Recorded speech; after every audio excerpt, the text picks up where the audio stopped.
Orang ini merupakan kakak tertua sekaligus pewaris perusahaan grup Danta yang sebenarnya. 20 tahun lalu, perusahaan keluarga tersebut telah dikudeta dan melengsarkan pemilik aslinya, membuat kakak tertua dan ke-11 adiknya harus mengasingkan diri ke berbagai negara demi alasan keamanan. Menyamar sebagai warga biasa, kakak tertua berencana untuk mengambil alih kembali perusahaan milik keluarganya.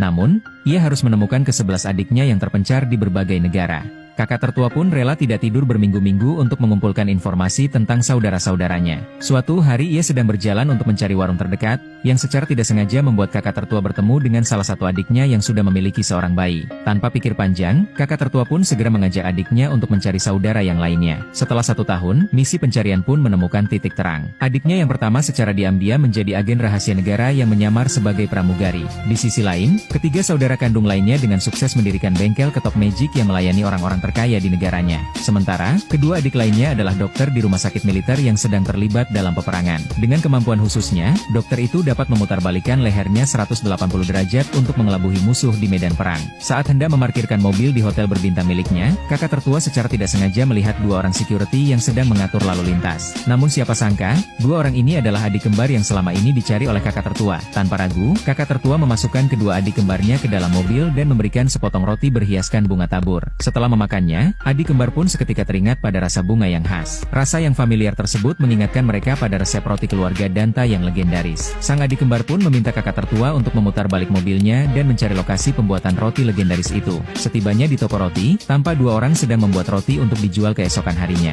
Saudara kembar itu pun segera memeluk kedua adiknya yang bertahan hidup sebagai pengusaha roti kecil-kecilan. Kini mereka kembali bersatu sebagai keluarga, dan kakak tertua pun siap untuk melakukan misi mengambil alih perusahaan bersama ke-11 adiknya. Ketika sedang melihat sebuah poster pertunjukan idola, kakak tertua pun seketika teringat saat ia dan ke-11 adiknya bermain peran di masa kecilnya. Berandai-andai jika mereka adalah seorang idola yang dikagumi banyak orang. Tak tahan, ia pun membeli tempat pertunjukan tersebut dan membawa ke-11 adiknya ke efek Sudirman lantai 4. Karena cuma di JKT48 Theater kamu bisa menyaksikan berbagai pertunjukan setiap weekendnya. Hari kamu bakal makin seru saat ditemani JKT48. Datang dan saksikanlah pertunjukan member kesayangan kalian hanya di JKT48 Theater. Kami tunggu kedatangan kalian.